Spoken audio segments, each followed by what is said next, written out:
Merci, Nélina. On peut l'applaudir, hein? Elle fait bien ça. Je suis contente d'avoir des jeunes prendre leur place. Merci, Nélina.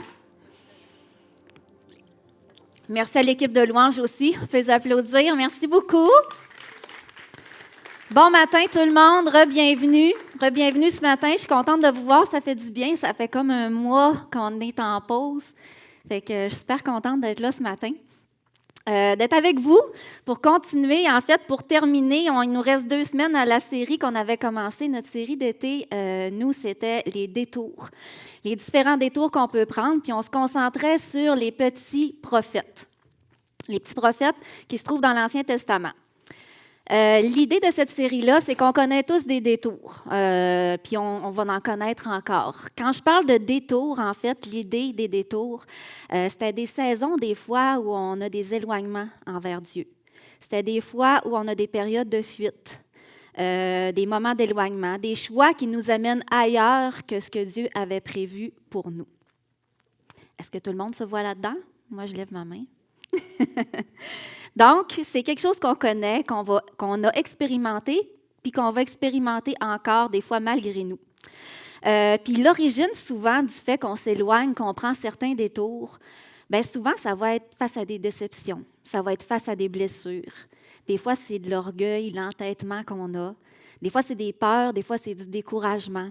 Ça peut être plein de choses, des compromis qu'on fait. On se retrouve à s'éloigner, à prendre un détour. Les petits prophètes nous ont rappelé au cours de la série justement que Dieu continue de nous parler.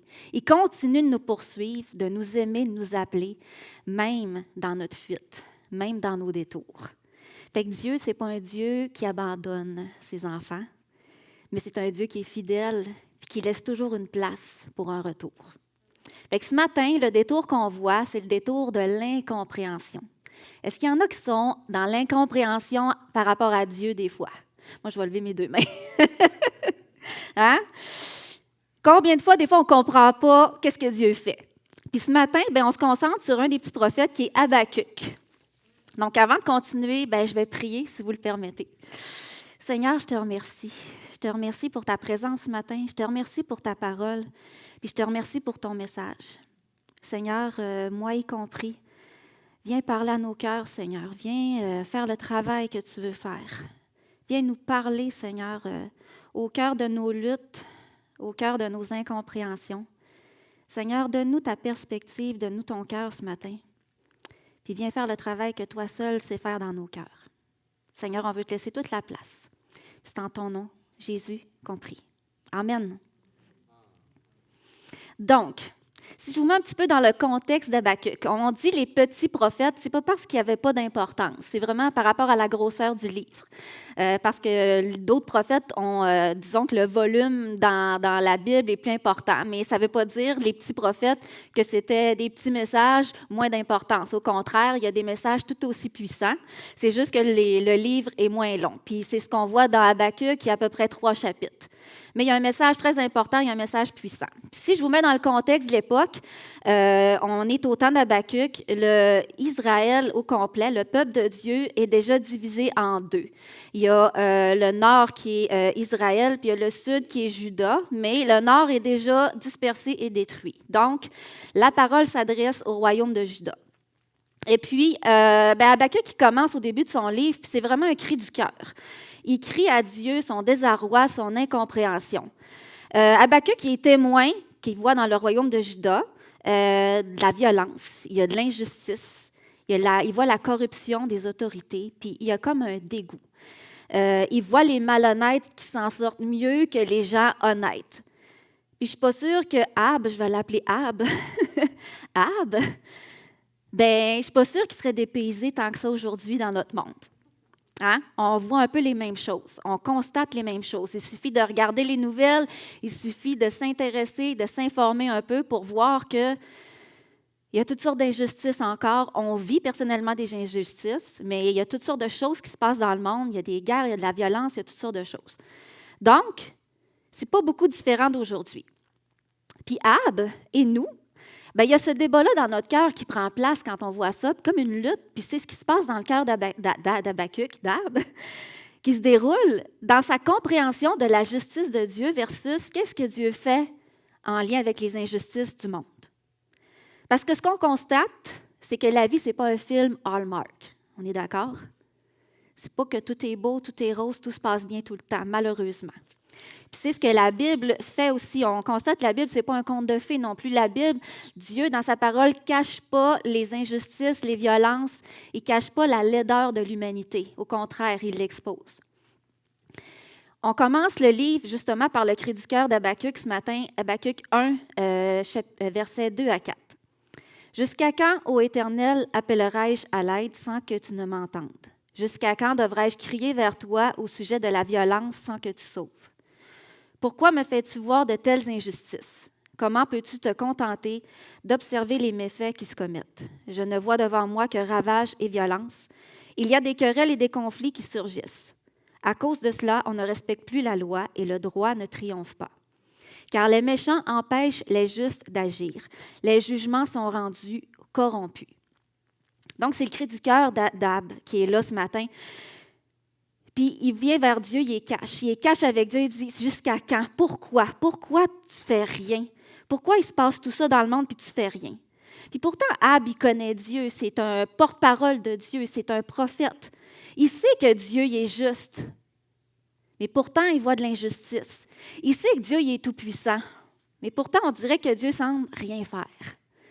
Il sait que Dieu voit, puis pourtant, il dit, coudonc, est-ce qu'il a détourné son regard? Fait qu'il vient vers Dieu, vers ces questions-là, ce cri du cœur-là. Si tu es vraiment ce que tu dis être, pourquoi tu permets tout ça? Puis c'est ce qu'on entend beaucoup aujourd'hui dans les paroles des gens, puis même des croyants. Pourquoi il y a tant de souffrance? Pourquoi le mal prend place comme ça si Dieu existe? Hein? C'est quelque chose qu'on a vu dans des séries antérieures. Pourquoi le mal et la souffrance? Puis la réalité, c'est qu'on est dans un monde qui est brisé par la souffrance, par le mal, par le péché. Puis avoir la foi, être chrétien, être croyant, c'est pas vivre en prétendant que tout va bien, au contraire. On est lucide, on voit le mal qu'il y a. Puis un des premiers détours, quand on commence à rentrer dans un détour, dans un éloignement, premier point, c'est quand je ne comprends pas ce que Dieu fait, quand je viens dans l'incompréhension. Puis ça, c'est exactement à la place que Ab se situe en ce moment. Puis le premier réflexe qu'on a souvent, c'est qu'on s'éloigne. On essaye de chercher nous-mêmes des réponses, des solutions à notre incompréhension. Puis souvent, ça nous amène à d'autres questions. On rentre dans une espèce de cycle où on n'a pas les réponses, mais on continue de chercher. Puis Ab, ce qui est intéressant, c'est que malgré sa révolte, malgré son dégoût, malgré peut-être son incompréhension, la première chose qu'il fait, il va vers Dieu. Il va répandre son cœur à Dieu, puis il cache avec lui, comme j'ai dit tantôt. Puis pourtant, Dieu l'a accueilli. C'est ça qui est beau. Dieu accueille la révolte de Ab. Dieu n'a pas rejeté Habakkuk. Dieu, il accueille nos questions. Souvent, on pense qu'on ne peut pas venir avec Dieu, envers Dieu, devant lui, avec nos questions, nos doutes, notre colère, notre révolte. Mais au contraire, ce texte-là nous montre que Dieu, il accueille nos questions, il accueille nos pourquoi, nos incompréhensions, il accueille nos émotions. Fait que questionner Dieu, ça ne veut pas dire abandonner Dieu ou pas avoir la foi, au contraire. Ça fait partie d'une relation vraie et authentique avec Dieu. Puis on le voit dans les psaumes, hein? On voit David, on voit tous les autres auteurs des psaumes qui posent des questions constamment à Dieu dans leur écriture. Pourquoi, jusqu'à quand? Puis même Jésus qui va dire, Seigneur, pourquoi m'as-tu abandonné sur la croix? Lui aussi, il pose ses pourquoi, puis pourtant, il connaît la réponse. Mais Dieu, il n'a pas peur de nos questions. Il n'est pas déstabilisé par nos doutes, par notre colère, par notre confusion. La deuxième chose, le deuxième point, qui peut faire qu'on prend le détour de l'incompréhension, c'est quand Dieu répond, mais que il ne répond pas comme je pensais qu'il allait répondre. Est-ce que ça vous est déjà arrivé? Hein? Souvent? Hein? C'est pas comme j'espérais qu'il allait répondre, c'est pas ça que j'attendais. Puis Dieu, évidemment, après ce cri du cœur-là, Dieu répond à Habakkuk. Si vous me suivez au chapitre 1, verset 5, il dit « Regardez, traîtres, et observez. » C'est Dieu qui parle à Habakkuk. « Vous serez stupéfaits, vous serez ébahis, car je vais accomplir en votre temps une œuvre. Vous ne le croiriez pas si on vous en parlait. » Fait que là, Ab, il dit « Ah! » Ils doivent dire « Enfin, il me répond. Enfin, il va intervenir, il va agir. » Mais là, ce que Ab constate au fil des autres versets, parce que les versets un peu plus bas, en fait, ce que Dieu est en train de dire, c'est qu'il va utiliser un peuple pire que Juda, les Babyloniens, pour venir juger le peuple de Juda, pour venir le détruire. Il dit, « What? Je comprends rien, là, ce que tu me dis.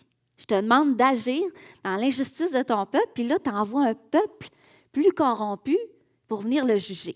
Je ne comprends pas, Seigneur. » Puis souvent, ce qui nous ébranle le plus dans notre foi, ce n'est pas nécessairement que Dieu ne répond pas, mais c'est qu'il ne répond pas comme je pensais qu'il allait répondre. Puis c'est exactement ce qui se passe avec Ab en ce moment.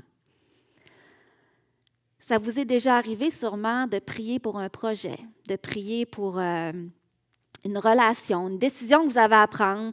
Vous êtes embarqué dans un projet en ayant prié, vous avez eu la conviction que ça venait de Dieu. Puis finalement, ça fait pouette. Ça ne fonctionne pas. C'est un échec. Puis là, tu te dis, voyons, est-ce que j'ai vraiment bien interprété ce que Dieu m'a dit ou ça se peut que ce soit réellement Dieu, mais pourtant, le résultat n'est pas ce que j'attendais. Mais l'idée ici, c'est qu'on est des excellents scénaristes de films. Êtes-vous d'accord? On pourrait postuler pour Hollywood, je suis sûre qu'on sera engagé. Hein? On se fait des scénarios de notre vie, comment elle devrait être. Mais rarement, ça arrive comme on se le scénarise. On se fait des idées, on se fait nos propres scénarios de comment les choses devraient se passer, de comment Dieu devrait répondre. Parce qu'on se dit, tu sais, si Dieu il est vraiment tout-puissant, c'est comme ça que ça devrait arriver, logiquement. S'il m'aime vraiment, il aurait pu empêcher ça. Ou il n'aurait pas permis que ça arrive. Fait qu'il y a un danger là-dedans de rester stocké, comme paralysé, immobilisé dans notre incompréhension, dans nos pourquoi. Hein? Pourquoi il n'a pas répondu? Pourquoi cette porte-là s'est fermée? Pourquoi cette porte-là s'est ouverte? Je ne la voulais pas qu'elle s'ouvre. Pourquoi personne n'a vécu ça? J'ai l'impression qu'il y a juste moi qui vis ça. Pourquoi tu n'es pas intervenu quand j'ai eu ce problème-là? Pourquoi ça fonctionne pour eux et ça ne fonctionne pas pour moi?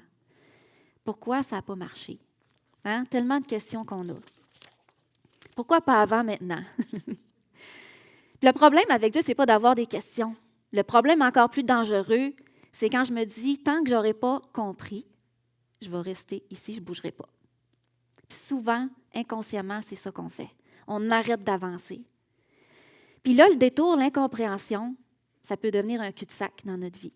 On arrête d'avancer avec Dieu parce qu'on a trop de questions. On reste paralysé. Puis ce qui est intéressant, c'est que Ab, il ne reste pas dans son incompréhension. Il répand son cœur, il est cache avec Dieu, mais tout d'un coup, il commence à changer de posture, il commence à changer de minding.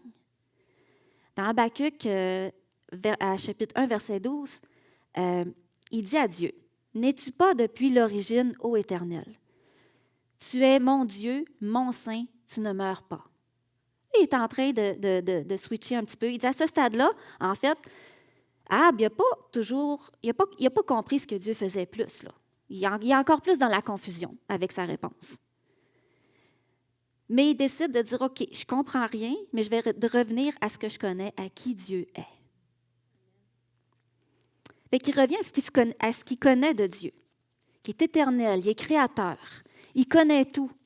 Il n'y a pas de fin, il n'y a pas de commencement. C'est lui qui connaît toutes choses. Donc, je vais me référer à ça. On va continuer de vivre des choses qui nous troublent, qui nous affectent et qui nous font souffrir, malheureusement. Je ne veux pas être une prophète de malheur ce matin, mais c'est la vie. On va vivre des belles choses, mais les choses difficiles vont être encore miennes. Mais on va encore vivre des choses difficiles. Puis ce qu'on comprend, c'est toujours limité. Hein? Paul dit, on connaît en partie. Mais la chose qui demeure toujours stable, c'est Dieu, puis qui il est. Dieu, il demeure de toute éternité. Puis c'est ça que Ab constate. Dieu, il est saint, il est juste, il est bon, il est souverain. Ça ne change pas. Il est fidèle, il est tout-puissant. Il est omniscient, omnipotent, omniprésent. Puis je crois dans mon cœur, dans sa grâce, que parfois, oui, Dieu nous répond. Parce que c'est un Dieu bon, c'est un Dieu gracieux, c'est un papa. Il répond à nos questions, à nos réflexions, à notre confusion. Mais je crois aussi que des fois, dans sa grâce, Dieu, il ne nous donne pas les réponses. Ça fait partie de sa grâce. Ça fait partie de sa protection, parce qu'il nous aime, parce qu'il nous connaît, parce qu'il connaît nos capacités, il connaît nos limitations. Il sait ce qu'on est capable de supporter comme connaissance puisqu'on n'est pas capable. Il sait ce qui va nous aider puis ce qui va nous nuire. Il sait ce qu'il veut développer en nous aussi. Puis moi, je peux vous dire que si j'avais connu tout ce que Dieu allait faire depuis 20 ans, j'aurais dit non, je ne signe pas. Fait que des fois, c'est bon de ne pas savoir. Je ne comprendrai pas toujours ce que Dieu fait, mais je peux toujours connaître qui il est. C'est ça le point. Puis c'est seulement à partir de là que je commence à interpréter mes choses différemment, à avoir un autre regard, une autre perspective, une autre compréhension.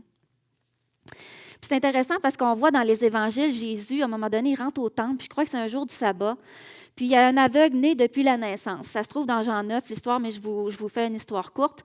Et puis, il arrive devant Jésus pour être guéri, puis Jésus décide de le guérir. Bien, ça dit qu'il est aveugle depuis la naissance. Puis là, ses disciples disent, « Ouais, mais moi, je veux comprendre pourquoi il est de même.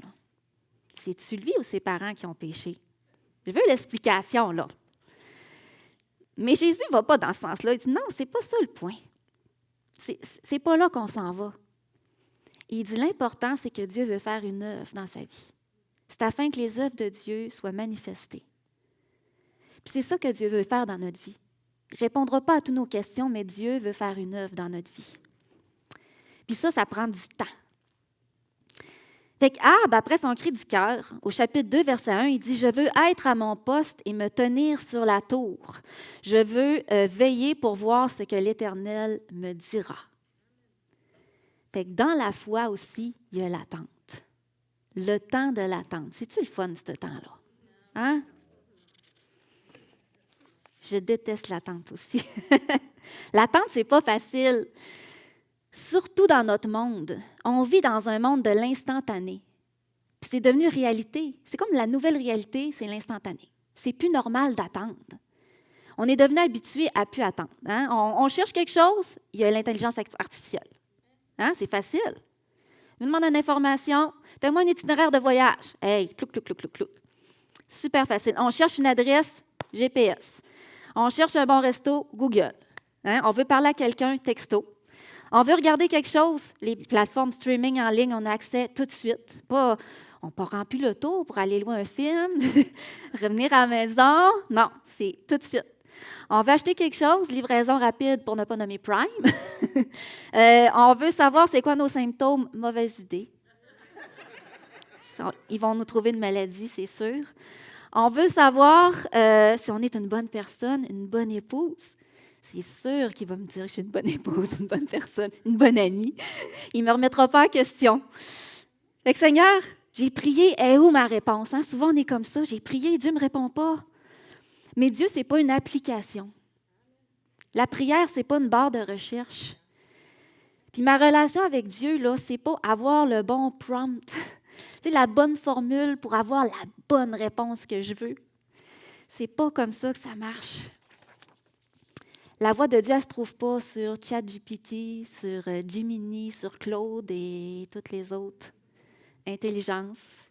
Bien que je les utilise, moi aussi, j'aime ça, c'est un bel outil. Mais ce n'est pas la voix de Dieu pour ma vie. C'est des outils, ce n'est pas Dieu. Dieu, c'est une personne qui a pris, qui trouvait qu'on avait assez de valeur pour mettre son esprit en nous quand on reçoit Jésus dans notre vie. Sa douce présence en nous qui nous parle, qui veut nous conduire, qui nous connaît, qui nous a créés, qui connaît notre vie, qui sait à quoi il nous a appelés, à quoi sert notre vie. Il nous conduit dans la vérité de sa parole, dans nos choix, dans nos décisions.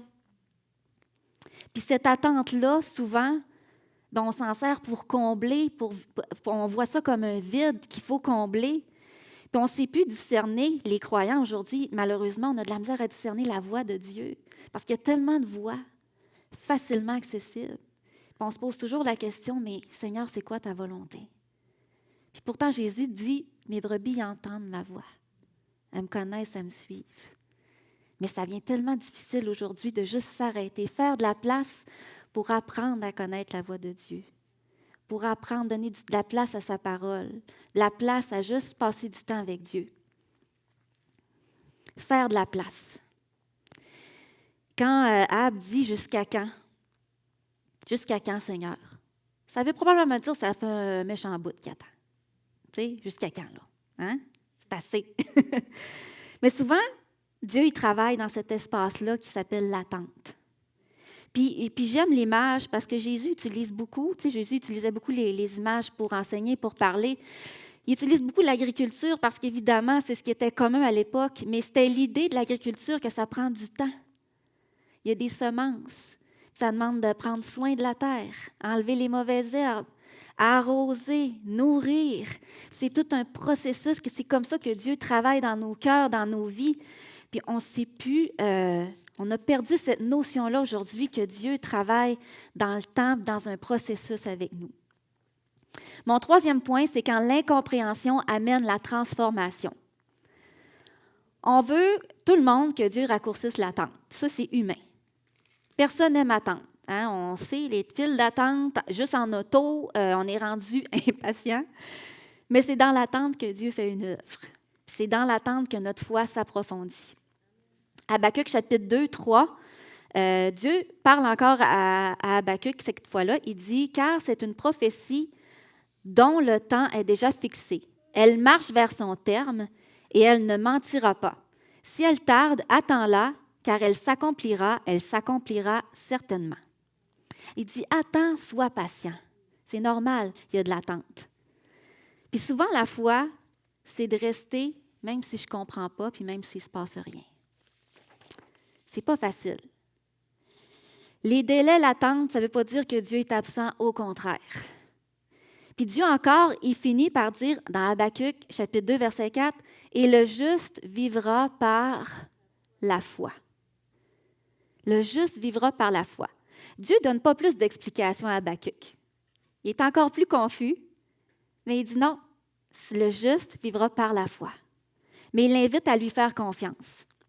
Puis c'est une invitation pour nous aussi, parce que Seigneur, je ne comprends pas ce que tu fais combien de fois. Seigneur, je ne comprends pas. Je ne comprends pas qu'est-ce qui se passe. Je ne comprends pas ce que tu fais.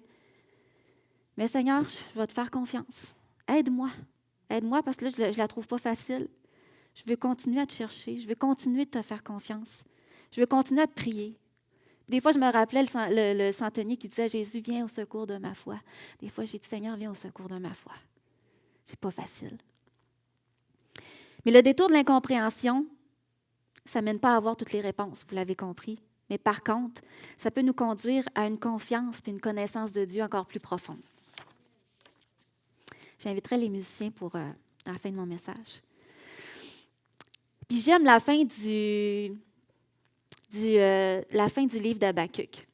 Parce qu'Habakkuk, au travers de tout ça, on voit son cheminement. Hein? On voit sa révolte du début, on voit sa réflexion, on le voit en train de changer un peu sa posture devant Dieu.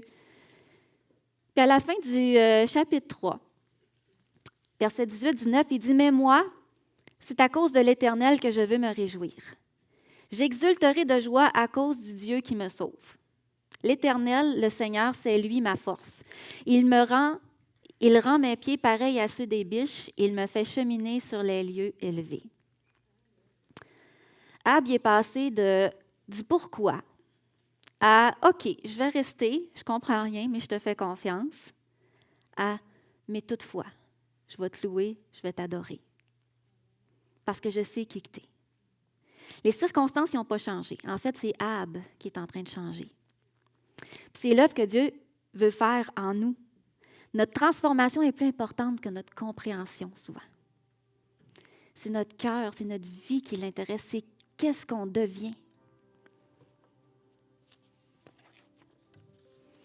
Il y a souvent un gap entre ce que je connais de Dieu, puis ce que je ne vois pas encore, puis ce que je ne comprends pas. Puis entre les deux, il y a l'attente. C'est là que la foi est exercée. Hébreux 11.1, ça dit « La foi, c'est une ferme assurance des choses qu'on espère. C'est une démonstration de celles qu'on ne voit pas. »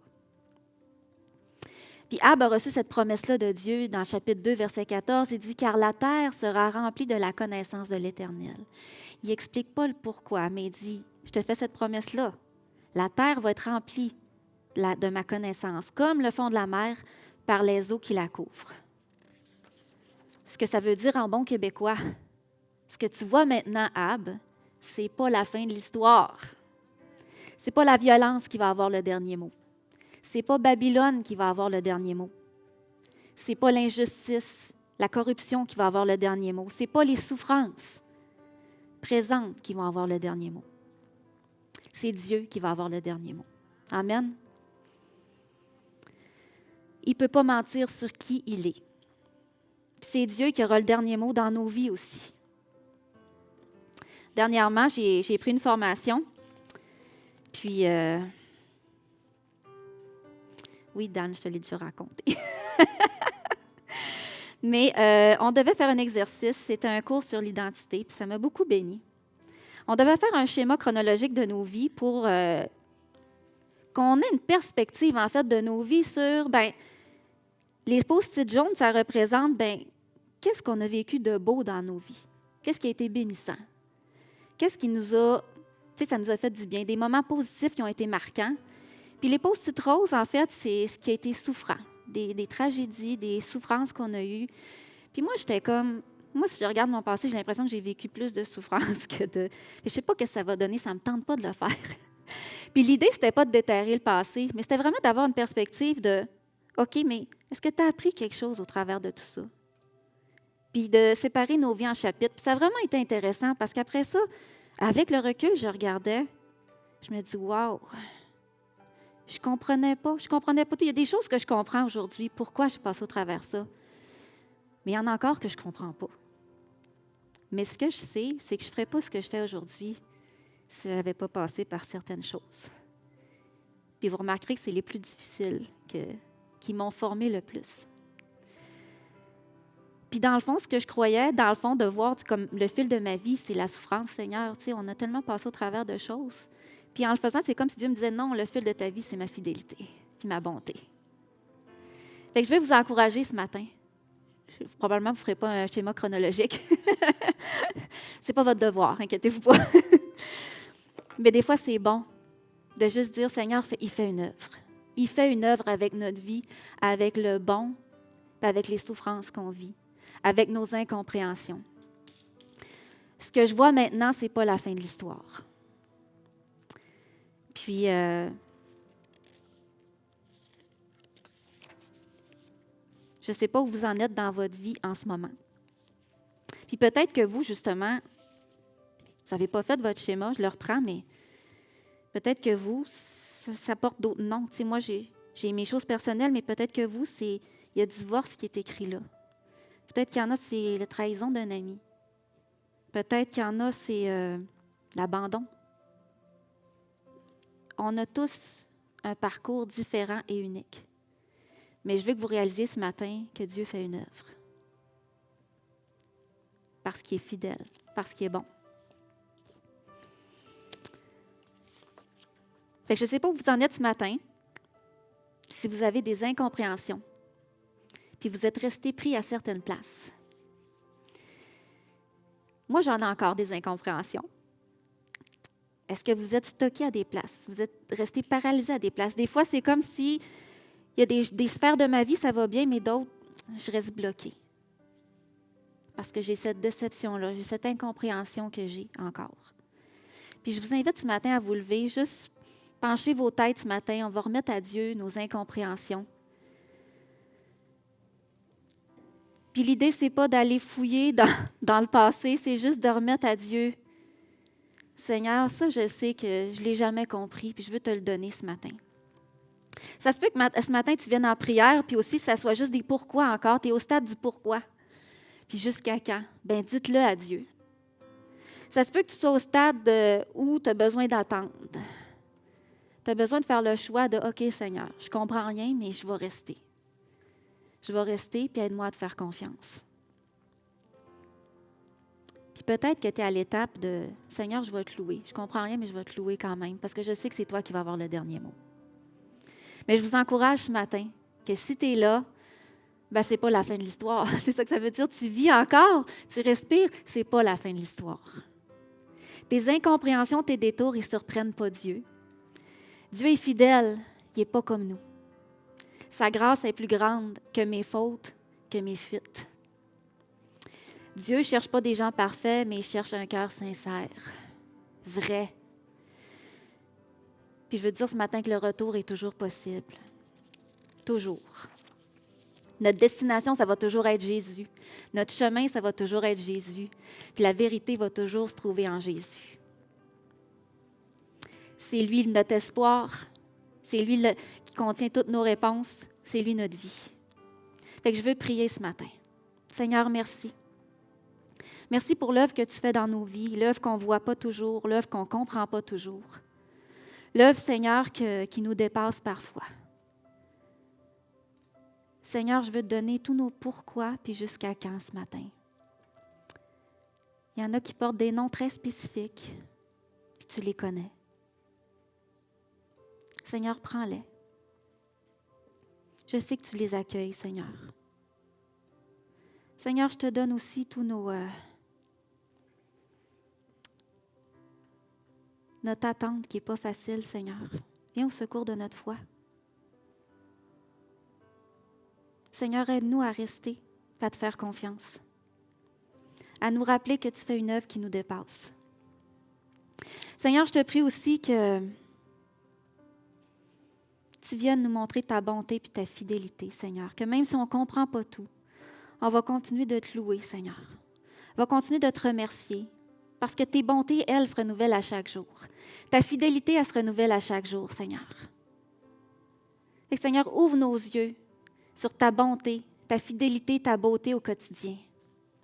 Pour nous rappeler qui tu es, Seigneur. Que tu fais une œuvre en nous. Que tu nous transformes, Seigneur.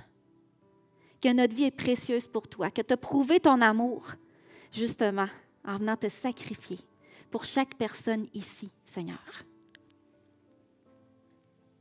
Le seul qui nous aimera jamais autant, c'est toi. Le seul qui nous connaît réellement, c'est toi, Seigneur. Fait qu'on veut placer nos vies entre tes mains et on veut te laisser agir. Seigneur, viens prendre toute la place. Seigneur, viens avoir le dernier mot sur nos vies, sur nos circonstances.